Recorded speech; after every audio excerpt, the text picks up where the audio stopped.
Bicara terkait dengan upah minimum, Jawa Tengah seringkali disebut sebagai daerah dengan upah minimum terendah di Indonesia. Bahkan upah minimum Provinsi Jawa Tengah setelah tahun 2023 mengalami kenaikan kira-kira sebesar 8%, itu nilainya hanya di kisaran 1,9 juta. Itu masih menjadikan Jawa Tengah sebagai provinsi dengan upah minimum nomor satu, tapi paling bawah begitu. Bagaimana perjuangan yang dilakukan oleh buruh di Jawa Tengah untuk memastikan agar kenaikan upah bisa menjadi lebih baik dan kemudian disparitas upah bisa diakhiri? Kita akan terhubung dengan Bung Tomo. Dia adalah anggota Dewan Pengupahan Provinsi Jawa Tengah dari FSPMI. Dan bersama Bung Tomo, kita juga akan mencari tahu apakah betul di Jawa Tengah, daerah dengan upah minimum yang rendah, itu tidak ada PHK. Karena seringkali yang disampaikan oleh kalangan pengusaha adalah terkait dengan upah minimum, ketika nanti upahnya tinggi, maka yang terjadi adalah PHK besar-besaran. Dan apakah di Jawa Tengah dengan upah minimum yang rendah, itu juga terjadi PHK? Kalau memang itu terjadi, berarti apa yang disampaikan oleh kalangan pengusaha selama ini, bahwa upah tinggi menyebabkan PHK, itu hanyalah omong kosong saja. Karena faktanya, buktinya di Jawa Tengah dengan upah minimum yang rendah, PHK juga terjadi. Kita simak videonya.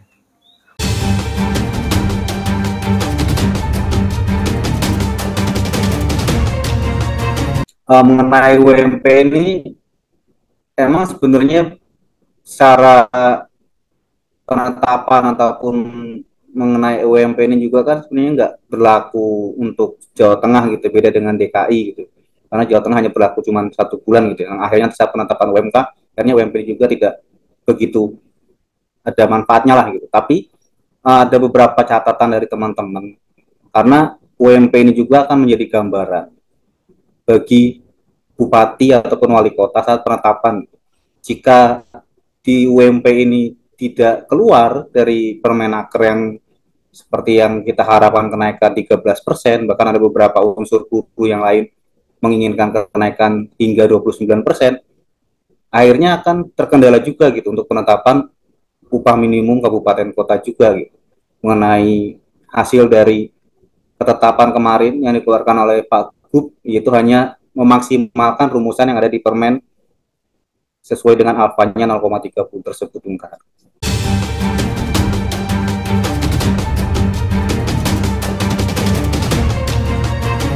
Untuk informasi terakhir, kemarin kita juga ada rapat aliansi gitu ya. Aliansi dan mendapatkan beberapa informasi. Ada beberapa kabupaten kota yang sudah menetapkan upah minimumnya dan sudah ada kesepakatan dari hasil berita acaranya. Contoh, ada beberapa kabupaten kota yang pertama kemarin sudah ada kesepakatan yang terjadi di Kabupaten Semarang. Itu adalah nilainya, itu kenaikannya tidak memaksimalkan justru dari Permenaker tersebut, hanya pengali alfanya itu hanya di 0,26 saja gitu, di Kabupaten Semarang.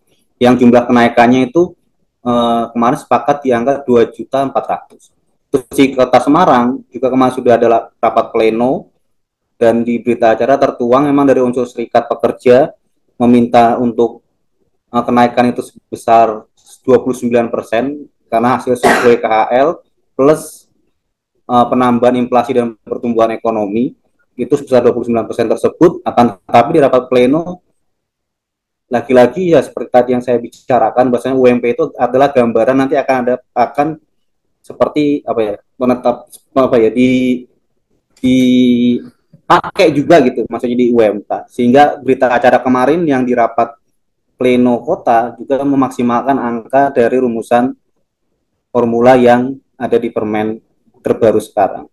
Itu kenaikannya sekitar 7,59, sorry 7,95 kayaknya di berita acara yang kemarin di plenonya punyanya Kota Semarang.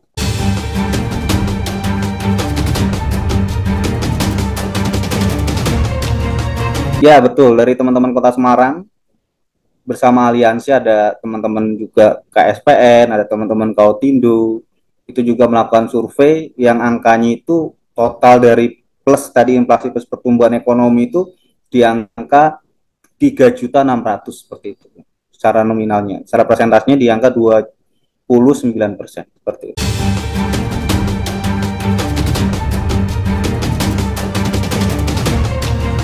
Untuk Dewan Provinsi itu sudah mulai rapat-rapat. kita sebelum adanya permen yang baru itu keluar, sebelumnya itu sudah ada rapat dan memang dari unsur serikat menolak keras tentang adanya PP 36 karena kenaikan kita tahu sendiri, kenaikan rata-rata di seluruh ya, seluruh Jawa Tengah kecuali Salatiga yang unik nih. Salatiga itu kalau menurut PP 36 itu kenaikan hingga 17%. Akan tetapi dari 34 kota kabupaten kota yang ada di Jawa Tengah, kenaikan itu di bawah inflasi semua gitu.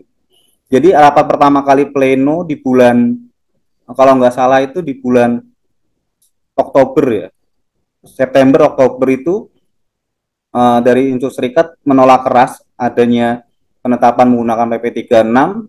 Setelah itu keluarnya Permenaker itu, setelah sehari keluarnya Permenaker itu ada rapat di pleno lagi di provinsi membahas mengenai apakah kita menggunakan PP 36 atau menggunakan Permenaker seperti itu. Tapi dari unsur serikat juga kita sudah berbicara kepada kepala DP-nya itu Bu Sakinah ya, yang sekarang itu bicara bahwasanya di unsur serikat tetap kita menolak dalam artian menolak PP 36. Dan untuk Permenaker ada beberapa catatan dari unsur serikat kerja serikat buruh yang ada di Provinsi Jawa Tengah. Yang pertama, kita itu kecewa gitu kok adanya nilainya alfa itu pengali alfa. Yang kedua, ada batasan bahwasanya kenaikan upah minimum itu dibatasi hanya 10%. Terus poin yang ketiga, dengan rumusan permen baru ini juga akan mengakibatkan adanya disparitas upah lagi gitu. Baik yang terjadi di Jawa Tengah maupun terjadi secara seluruhan di Indonesia ataupun di Pulau Jawa ya terutama ya. Karena upah di Jawa Tengah kita tahu sendiri secara upah minimum provinsi itu terendah gitu. Terendah dan sangat-sangat paling kecil gitu. Ya, ini yang sangat disayangkan.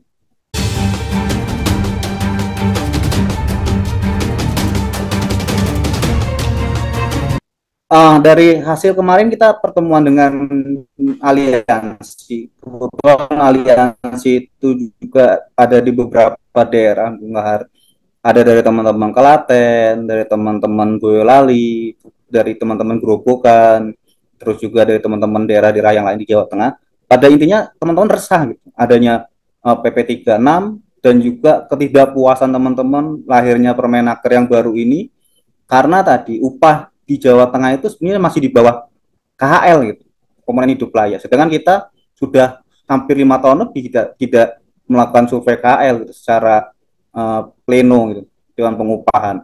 Kemarin dari teman-teman Boyolali Klaten resah gitu karena hasil survei mereka ternyata kenaikan bahan bakar minyak kemarin berdampak sangat luar biasa terhadap harga-harga dan kebutuhan buruh karena hasil survei mereka kemarin itu di 24% dari teman-teman Klaten dan Boyolali. Dan teman-teman Grobogan juga merasakan hal yang sama seperti itu. Pada intinya dengan pengupahan yang sekarang ini dari beberapa kabupaten kota dan dari beberapa unsur serikat kerja serikat buruh yang ada di Jawa Tengah sudah mulai resah gitu, dan sudah mulai geram dengan hadirnya Omnibus Law dan turunannya ini sangat-sangat benar-benar memiskinkan gitu. Kalau katanya teman-teman di Jawa Tengah itu bekerja tapi miskin gitu. Ini kan hal yang konyol gitu.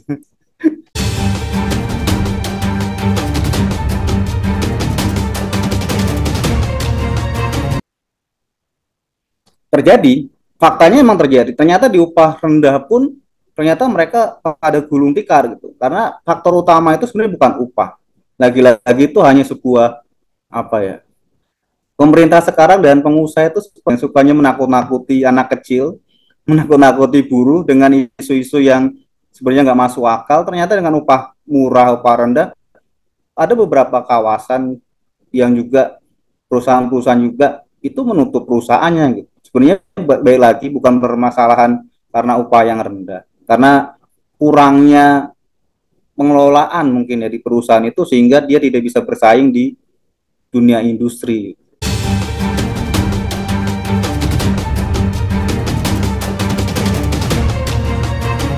Ya, ada beberapa catatan yang unik. Yang pertama saat penetapan UMP ternyata ada salah satu kabupaten kota di Banjarnegara itu upah minimum kotanya jika menggunakan Permenaker ataupun PP 78 itu justru di bawah UMP seperti itu.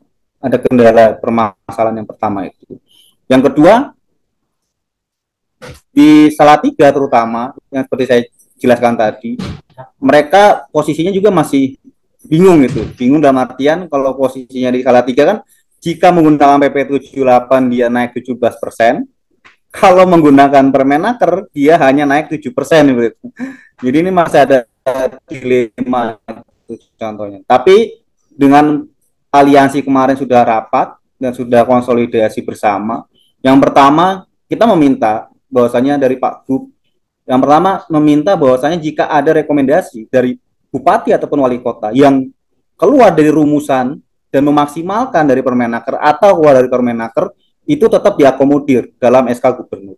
Yang kedua, kita juga meminta gitu, bahwasanya pemerintah daerah, Pak Gub, Pak Ganjar Pranowo juga bisa mengambil sebuah kebijakan gitu, keputusan, walaupun nanti dari hasil kabupaten kota merekomendasikan angka, walaupun angka itu maksimal sesuai dengan Permenaker yang hitungannya alfa tersebut menggunakan 0,30, kita juga minta bahwasanya Pak Gub menaikkan upah di Jawa Tengah itu ya minimal rata-rata harus 10% agar disparitas upah yang terjadi di Pulau Jawa ini tidak terlalu jauh gitu.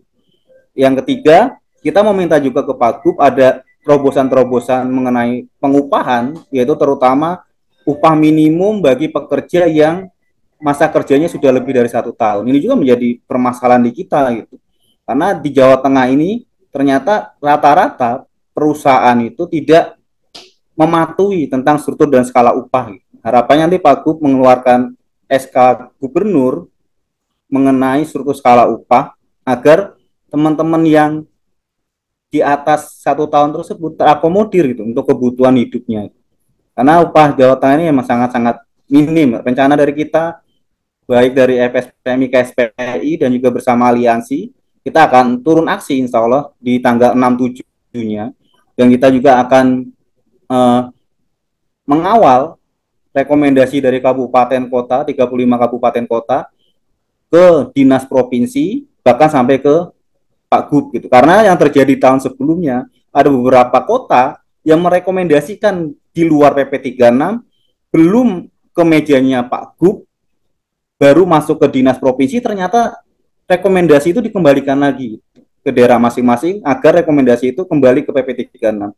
Nah, hal poin-poin ini yang dicatat dan akan kita kawal agar pengupahan di tahun 2023 ini untuk UMK dan UMP 2003 ini bisa maksimal gitu, dengan hasil yang baik sesuai dengan keinginan pekerja ataupun serikat buruh ataupun serikat pekerja gitu, Bung.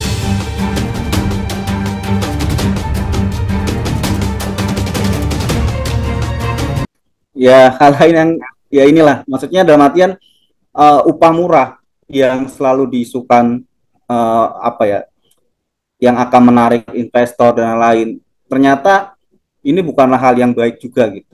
Karena dengan upah yang murah tersebut, maka yang masuk ke Jawa Tengah itu ternyata investor-investor ataupun pengusaha-pengusaha yang tanda kutip pengusaha hitam gitu ya, yang mereka tidak mau mentaati aturan dan mereka tidak mau membayar upah lebih dan ingin meraup keuntungan yang sangat banyak gitu. Faktanya walaupun posisi Jawa Tengah sekarang bahasanya terkena durian runtuh gitu ya, karena efek dari upah yang rendah sehingga dari Jawa Barat banyak pindah juga relokasi ke Jawa Tengah, terutama di teman-teman yang ada di Jepara, teman-teman yang ada di Kudus, di Grobogan, dan di daerah yang lainnya. Faktanya yaitu tadi, yang masuk ke Jawa Tengah itu bukanlah pengusaha-pengusaha yang tertib gitu, akan administrasi ataupun aturan-aturan atau perundang-undangan yang ada di Indonesia. Justru dalam tanda kutip tadi adalah perusahaan-perusahaan yang hitam yang masuk ke Jawa Tengah. Ya harapan kita dari Serikat Pekerja Serikat Buruh, terutama FSMI KSPI, ya harapannya pemerintah daerah juga tolonglah membuka matanya, membuka telinganya untuk mendengarkan aspirasi dari kita gitu, dari Serikat Pekerja Serikat Buruh, bahwasanya ini kan persoalan masalah makan gitu, masalah perut, masalah tempat tinggal, masalah kesehatan gitu, masalah tentang bagaimana buruh hidup gitu. Mereka juga harus peka, jangan sampai mereka hanya mengikuti aturan yang ada gitu. Ternyata aturan yang ada yang niatannya tadi ya mungkin untuk mengerem upah yang sudah tinggi, tapi faktanya itu salah gitu. Mengerem upah yang tinggi tapi juga menindas upah yang rendah gitu. Karena yang upah rendah ini tidak bisa terangkat gitu. Dengan adanya aturan yang baru ini, ya harapannya adanya terobosan-terobosan baru, terobosan-terobosan yang diambil oleh pemerintah daerah untuk meningkatkan kesejahteraan si pekerja gitu. Bukan hanya berpikir bagaimana pengusaha nyaman, tapi juga berpikir bagaimana pekerja itu bekerja dengan nyaman, dengan aman, tidak memikirkan tentang kebutuhan besok itu mau makan apa. Karena di Jawa Tengah itu posisi sekarang itu cuman bagaimana caranya makan, belum jauh berpikir bagaimana untuk tempat tinggal yang layak, bagaimana tentang kehidupan yang layak. Baru berpikir besok itu mau makan apa gitu. Cuma posisinya di situ aja. Dan harapan kita sih tetap dengan kondisi yang seperti ini, ya harapannya semua serikat pekerja serikat buruh yang ada di Jawa Tengah itu lebih solid lagi gitu. Karena perpecahan itu mengakibatkan nantinya sulit gitu untuk perjuangan kita mengenai kehidupan yang layak ini bagi pekerja. Mungkin itu Bang.